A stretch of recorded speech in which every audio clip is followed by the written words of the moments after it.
κάποια αυτόγραφα. Τώρα έχει και κάποιον διάλογο, όπως συνηθίζει άλλωστε ο Ιταλός Πρωθυπουργός, είναι χαλαρός, και εδώ τώρα θα γυρίσει απότομα με κάμερα προς τα αριστερά.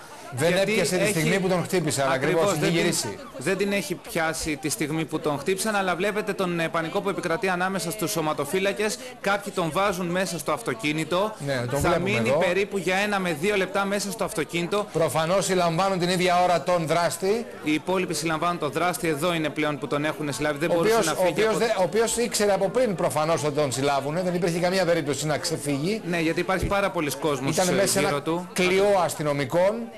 Και βέβαια και αμέσως μετά αυτός είναι ένας νεαρός άνδρας είναι, βλέπουμε, έτσι. Ναι, και αφού συνήλθε από το αρχικό σοκ ο Σίλβιο Μπερλουσκόνι, επέλεξε, όπως προανέφερα, να βγει ο ίδιος από το αυτοκίνητο, από το θωρακισμένο αυτοκίνητο. Ξέρουμε, μπορείς να μας θυμίσεις που έγινε αυτό? Είναι στην πλατεία Ουόμο στο Μιλάνο. Στο Μιλάνο ακριβώς. Μάλιστα, στην πόλη του Σίλβιο Μπερλουσκόνι είναι λοιπόν, στο Μιλάνο. Ναι, και βέβαια κανείς δεν μπορεί να ξέρει για ποιο λόγο αυτός ο άνδρας, ο οποίος είναι νεαρής ηλικίας, αποφάσισε να επιτεθεί στον Σίλβιο Μπερλουσκόνι. Σήμερα, για παράδειγμα, θα μπορούσε να είναι ένας οπαδός της Μίλαν. Η Μίλαν σήμερα έχασε το Ιταλικό πρωτάθλημα μέσα στο Μιλάνο.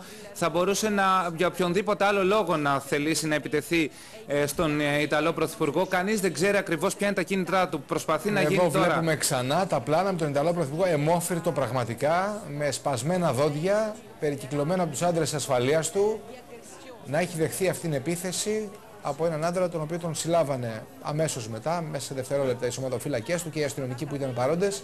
Προφανώς τα έχει χαμένα, προφανώς δεν περίμενε, γιατί υπέγραφε και αυτόγραφα, όπως λες, την ώρα που συνέβαινε αυτό. Νόμιζε πως βρισκόταν σε σημείο με φίλους μόνο γύρω-γύρω. Και να το αποτέλεσμα. Δεν φανταζόταν ότι είναι σοκαρισμένος, φαίνεται. Και πώς να μην είναι άλλωστε. Έτσι. Σε μια εκδήλωση του κόμματός του, άλλωστε είναι εκατοντάδες αν όχι χιλιάδες εκδηλώσεις στις οποίες έχει παραστεί και έχει εκφωνήσει ομιλίες ο Σίλβιο Μπερλουσκόνι. Ποτέ δεν είχε παρατηρηθεί ανάλογο φαινόμενο. Ενδεχομένως να σκέφτεται ότι θα μπορούσαν να του έχουν συμβεί πολύ χειρότερα, έτσι. Ένας άνθρωπος που μπορεί να φτάσει εκεί και να γρονθοκοπήσει τον πρωθυπουργό μιας χώρας, μπορεί να κάνει και πολύ χειρότερα, έτσι. Σαφώς. Αφού κατάφερε να παρισφρήσει στο πλήθος, να πιάσει εξαπίνη στους σωματοφύλακες. Εδώ τον βλέπουμε, τον έχουν πιάσει, κάποιοι τον χτυπούν και κάποιοι θα τον προστατέψουν. Λοιπόν, Γιώργο, να σε ευχαριστήσουμε πάρα πολύ για τις